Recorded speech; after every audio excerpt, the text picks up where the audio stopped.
여러분 안녕하세요. 대치동 스카이 입시교육 국어 담당 안선주입니다. 여러분 오늘은 우리 단어의 의미 파트에서 가장 오답률이 높고 또 많이 빈출이 되었던 동음이어 그리고 다이어에 대해서 공부해 보도록 할게요. 우선 첫 번째 동음이어는요, 소리는 같지만 의미가 서로 다른 단어를 말합니다. 그래서 여러분 이 명칭을 풀어서 한번 생각을 해보면요, 동음, 소리가 같다. 그런데 어때요? 의미가 다른 단어라고 생각하시면 돼요.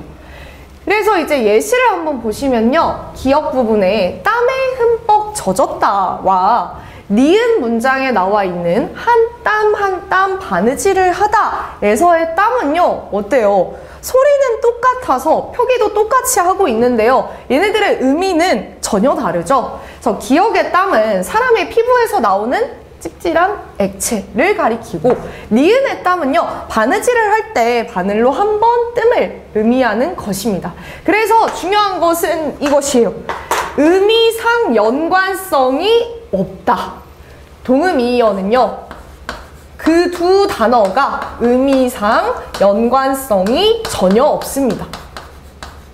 말 그대로 소리만 같은 거예요. 아무런 관련이 없다.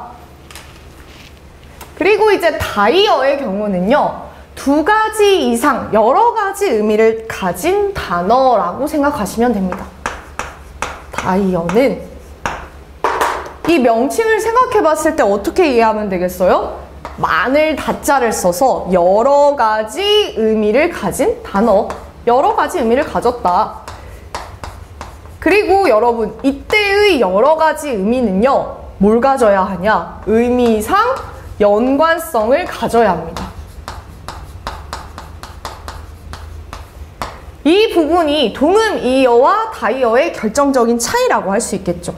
그러면 한번 예시를 볼게요. 현우는 손이 커서 큰 장갑을 낀다. 이때의 손은요, 여러분, 말 그대로 이거, 그쵸? 우리 사람의 신체에 해당하는 손을 의미할 것입니다. 그리고 니은의 경우에는 그 일은 손이 많이 간다. 그만큼 많은 노력을 들여야 한다라는 거겠죠. 그리고 디귿, 일이 바빠서 손이 많이 필요하다. 일을 많이 할 수 있는 노동력이 필요하다라는 것이겠죠. 그런데 여러분, 이것들은요, 이렇게 각각 의미가 다르지만 모두 의미들 간의 연관성을 가지고 있습니다. 여러분, 일할 때 우리 뭘로 해요? 손을 써서 일을 하죠. 그쵸? 그렇기 때문에 의미상 연관성을 지니고 있는 다이어에 해당이 된다라고 생각하셔야 합니다. 그리고 이제 이 부분 보시면요, 사전에서 동음이어와 다이어를 구별하는 방법이 제시가 되어 있는데요, 동음이어는요, 별개의 표제어로 실립니다. 즉 각각 다른 단어로 취급을 한다 라고 생각하셔야 돼요. 다른 단어로 취급한다. 그런데 다이어는 어때요? 하나의 표제어로 실립니다. 하나의 단어로 취급한다 라는 얘기예요. 하나의 단어로 취급한다.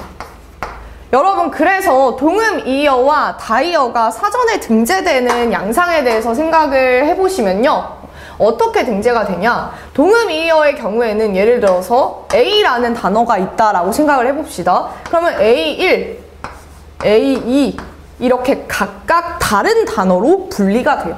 그런데 다이어의 경우는요, A1 이렇게 등재가 되고 이 안에서 여러 가지 의미를 지닌다. 괄호로 처리를 해줍니다. 하나의 표제어 안에서 여러 가지 의미를 가지고 있다라는 뜻이에요. 그래서 이 차이를 알아두시고, 다이어에 대해서 여러분들이 꼭 알고 넘어가셔야 하는 내용이 나왔습니다. 다이어는요, 중심적인 의미가 있고 주변적인 의미가 있어요. 그 이유는 뭐겠어요? 의미가 이렇게 여러 가지인데 이 여러 가지 의미 중에서 가장 중심적인 의미를 가지고 있는 부분이 있겠죠? 그래서 중심적 의미 살펴보시면 단어의 가장 보편적이고 핵심적인 의미를 가지고 있는 부분이라고 생각하시면 됩니다. 손의 경우는요, 사람의 팔목 끝에 달린 부분, 즉 사람의 신체를 의미하는 경우가 가장 중심적인 의미에 해당이 됩니다. 그리고 이제 주변적인 의미는요, 그러한 중심적 의미에서 확장이 된 것이라고 생각을 하셔야 돼요. 그리고 여러분, 이렇게 중심적인 의미에서 주변적 의미로 확장이 될 때는요, 어떤 성질이 커지냐? 추상적인 성질이 커집니다. 추상성이 강화됩니다. 여러분, 손이라는 단어의 경우도 우리가 여러 가지 의미를 한번 생각해 보면 기본적으로 사람의 신체를 의미하는 손은 어때요? 우리 눈에 보이는 구체적인 것이죠. 그런데 일을 할 때 손이 많이 필요하다라고 했을 때 손은 일을 할 수 있는 노동력을 의미하잖아요. 노동력은 어때요? 눈에 보이지 않는 것이죠.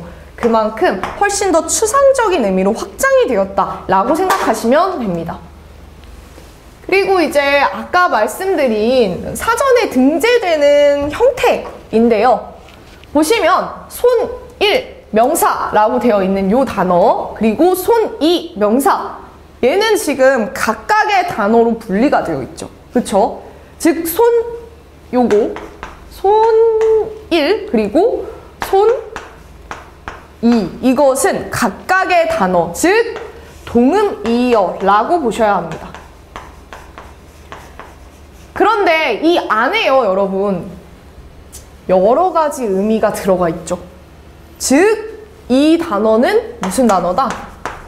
다이어에 해당이 되는구나 라고 파악을 하실 수 있어야 합니다.